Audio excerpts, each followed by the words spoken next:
G'day footy fans and welcome to the GameFace Footy Show here in Studio 1 at GameFace HQ. We are talking everything SFNL Division 1 today. Can't wait to rip into this. It was an exciting round of football and I've got two guys that know everything about Division 1 SFNL. Got Ben Lockwood over here and Will Hunter here. How are you boys? Yeah, very good, mate. Yeah, terrific, mate. Really good. You sound really excited, mate. Fantastic. Come on, let's get this up and going. It was a round of football, boys. Let's start it off by talking about Morty Alec. They come from behind to defeat the reigning Premier St Paul's. 6 goals. Talk to me about that. A flying start at St Paul's.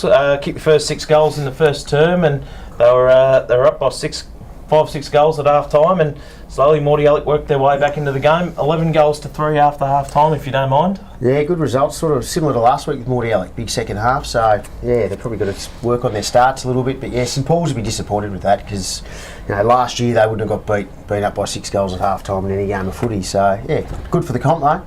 Absolutely. 5 goals to spearhead James Morris in his 100th game. Yeah, good result. Yeah, he's a good kick at goals, everyone knows. Dead-eye dick around goals, so yeah, great result for his 100th game. A man like my good self, Dead-eye dick. We've got plenty to talk about this round, and we'll go through these. And there's some other things we'll do. We'll go to an interview with one of the coaches of the round, team of the week. You boys have dissected that, but let's move on to the next top story. St Kilda City upset flag fancies East Malvern. 84-80, a ripping close game. Were you there for that one, Will? Did you hear all about it? No, I wasn't there. I was actually at the Dingley Port Melbourne Colts game, but we'll get to that in a moment. Mm-hmm. Tremendous result for City, and certainly one I didn't see coming. No, probably no one did. 9 changes St Kilda City made from their round 1 side, so they weren't scared to throw the magnets around. East Malvern were 5 goals up at half time. You probably thought by how far, but yeah, to St Kilda City's credit, they are hard to beat at home, but yeah, great result for them.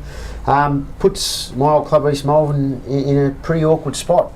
Zipping 2 with 3 really hard games to come, so next month of footy for them is going to be key to their season.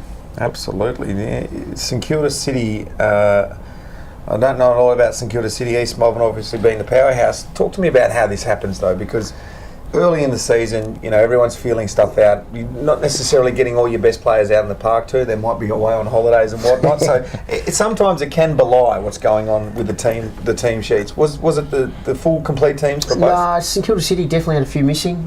Nick Perry, their ruckman, was injured from the week before. He didn't play. They dropped Jack Williams, Northern Territory guy who's he's a good player.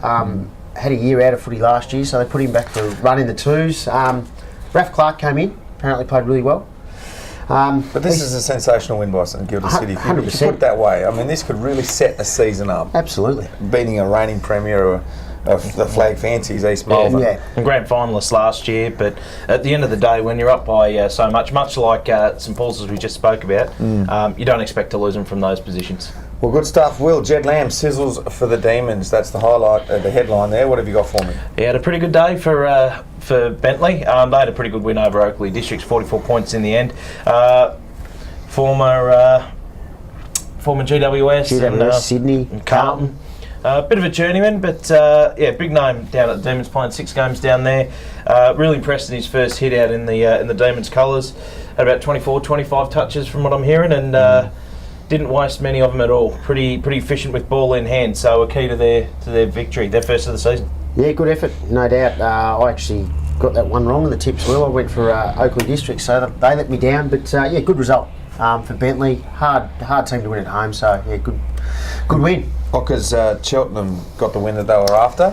They touted as being a good team this year. Weren't up to scratch the first couple of rounds, I suppose, but they got it humming on the weekend. Yeah, really good win. Obviously, local rivalry, Chelt Height next door to each other. As I said last week, Rennie Trainer gone from Chelt to Height. Would have added a little bit of spice, but you can see by their best players, Mikey Cook and a couple others, really stood up for Cheltenham this week, and yeah, great win for them. Absolutely. Hyatt probably come crashing back down to earth after a pretty good win to start the season, but Chelt too good.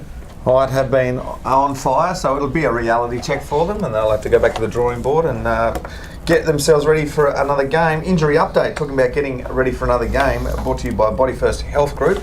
Jake Knox. Yeah, Port Melbourne Colts had a bit of a knock to the knee during their clash with with Dingley. He would have gone for scans over the weekend, but pretty important play for the Colts, and hopefully not too serious, so we'll watch this space on that one. Yeah, a couple more injuries. As I said, Nick Perry didn't play for St Kilda City. Luke Duffy actually missed his first game, I think, for East Malvern since he's gone there, so it's his third year of footy there. And apparently Matty Moore, first game back in for Morty Alec on the weekend, limped off, so he might not be around round 3 either. Righto, boys, we've already talked about it off the top, but we do this segment every week. It is the match of the round review. I'm going to hand it over to you boys. Go for your life. It is Dingley. They defeated Port Colts.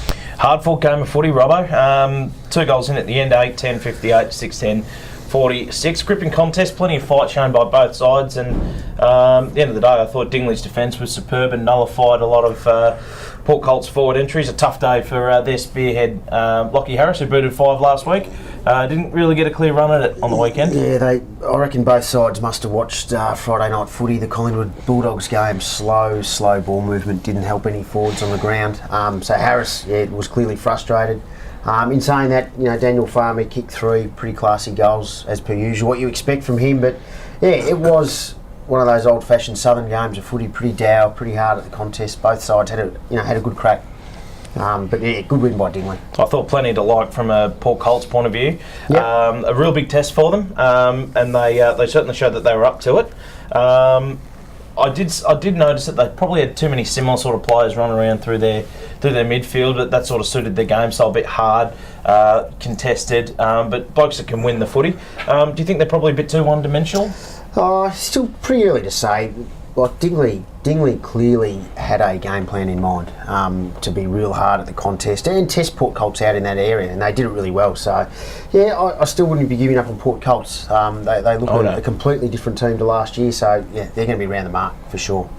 Fantastic. Well done, boys. It was the match of the day, the match of the round. So we were lucky enough to send Lincoln down to catch up with the coach, the winning coach for Dingley, Shane Morwood. So I'm here with the Dingley winning coach, Shane Morwood. Shane, what do you think of that? I think it was a great game, and a great game for the SFNL. It shows the quality that both clubs possess, and I think all goes good for the rest of the season, I think, for both clubs. And how's the squad going as a whole? How's the team gelling at the moment?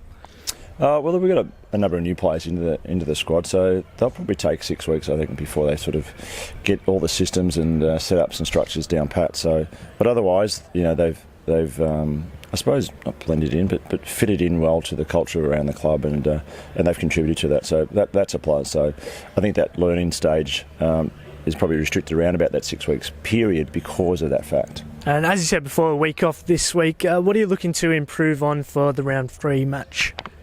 Look, probably around our forward 50 entries. I don't think we're great at that. We get a lot of opportunities we go forward, but we turn the ball over too much. So I think we'll just continue to work on that. And around the stoppages, I think our rucks did pretty well against the big boy from Port Colts around the ground. I think in the middle of the ground, I think it might end up pretty even, I think, with the numbers, but they certainly dominated early. Thank you very much, Lincoln. Great job there with the winning coach of Dingley. We'll move now into the goal kickers. James Morris there on 5. Steve Muller kicked 4. Perio Hervargas 4. Daniel Farmer, all these guys on 3. Will McTaggart, Corbin Sutherland, Richard Finlay. But top guy there, James Morris, one with the bag. 5 guys. That's an official bag, isn't it? That's a bag. It is a bag. It's a bag, and a pretty good result, as we said, in his 100th game. So definitely one to remember. Congratulations to him. Right, well, let's move into the team of the week. You boys have picked it apart, and you brought it for us. I'll get you to talk through now. Will, go for your life. Alrighty, in the back line, Kieran Knox, the St Paul's captain. Will Clark from St Paul's, fullback. And Torrin Bonnet in the back pocket from Port Melbourne Colts. Half back line, we've got Michael Rogers from Bentley, Kristen Fenn from Dingley, and half back. Great game on the weekend, keeps his spot for a second week. And of course, Luke Barnhorn keeps his spot, the Morty champion on the other half back flank, I should say. The centres, Lucas Walmsley from Dingley, Jed Lamb, as we spoke of off the top from Bentley in the guts, Drew Kelly, the Cheltenham speed stat on the other wing. Half forwards, Jackson Pete from Dingley, another one that keeps his spot this week, Lockers. Mackenzie Bristow, good player from East Malvern, centre half forward, and on the back of 4 goals, Perio Hervargas from St Kilda City on the other flank. In the forward line, we've got Will McTaggart from Cheltenham with 3 goals in the forward pocket. James Morris, of course, a walk-up start for full forward possession. And Corbin Sutherland, a new recruit for Bentley, had a pretty good game on the weekend, slotted 3 majors. In the ruck, Matt Dalla Libera from Port Melbourne Colts. I liked what he showed on the weekend. Rucked all day, pretty good. Danny Aids on the ball as well. He was clearly best on the ground for mine on the weekend. And Raf Clark from St Kilda City, the ex-St Kilda player there. And on the interchange, Paul Fry from East Malvern. Sam Jackson from Height keeps his spot again. Mike Cook from Cheltenham and Aaron Kneebone from Morty Alec. Good side.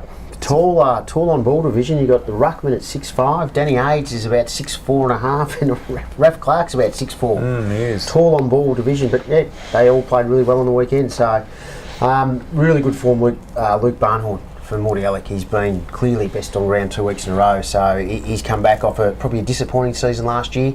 Down on form, had some injury concerns, but he's jumped out of the box fantastically so far this year. Couple of guys that I thought were stiff to miss. Travis LaRocca in the back line, he had a great game for Dingley on the weekend. Steve Muller booted 4, but he sort of went in and out of the game for St Paul's. And Al Jackson from Morty Alec did a pretty good job of him for the other half of the game. So those three probably stiff to miss for mine. Can't get in on a half each, can you? You've got to play a full game. But yeah, always guys to be stiff. You want guys to be a bit unlucky to miss out. But as I said, it's only your team this week, Will. So any complaints straight to you, big fella? Don't throw it on me. I reckon I'll probably be getting a call from Chris Horton-Milne. Chris Horton-Milne's not in. That's dangerous. He had a pretty good game on the weekend too. But tell us what you think. Did we get it right? Did we get it wrong? Jump on social. Let us know.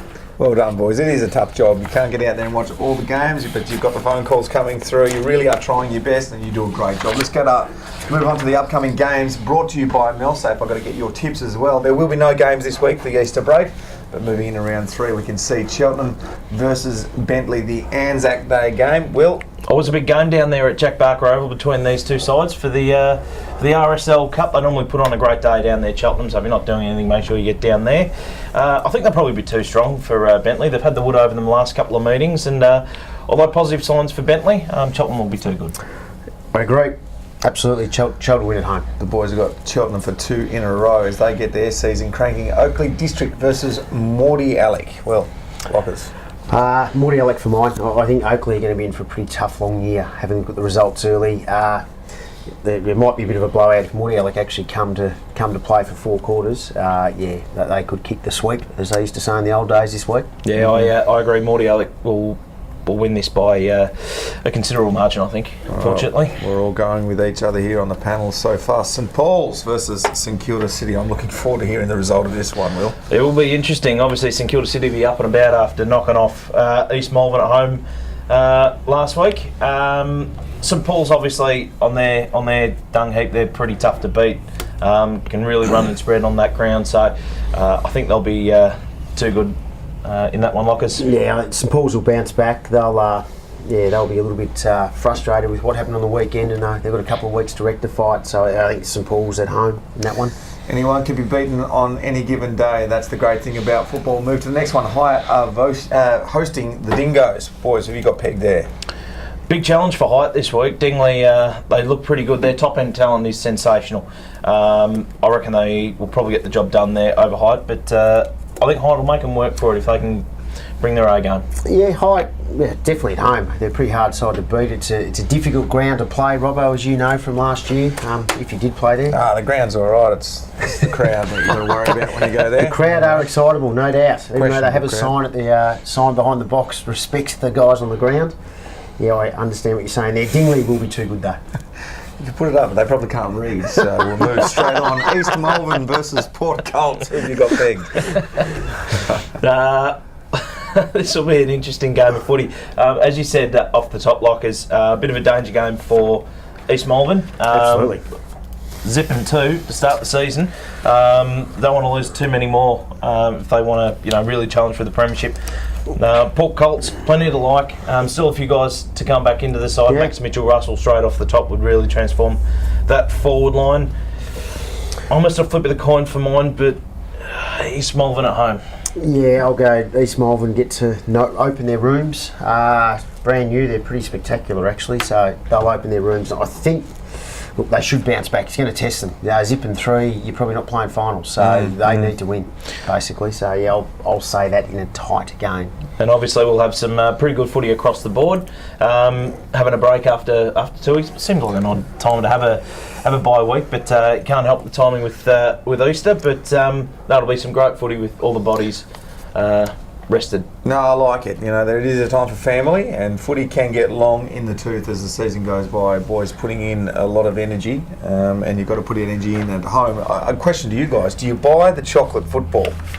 Is that what you buy if you don't have kids? Do you, Will? No, that you know of? The kids get it. Absolutely, the chocolate footy. It's a must. Got to get the Absolutely chocolate footy out there. So make sure you get out there and get the chocolate footies. I'll be looking forward to my Easter hunt in the backyard with the kiddies. I've only got little ones. It's going to be fantastic, and they love their football.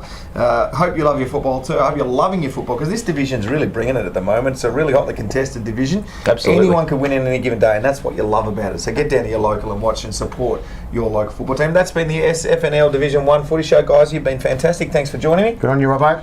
Cheers, Robbo. Great to have you as always. Yeah, no, of course. Absolutely. Ben Lockwood, Will Hunter. That's been SNL. I keep getting it wrong, don't I? SFNL.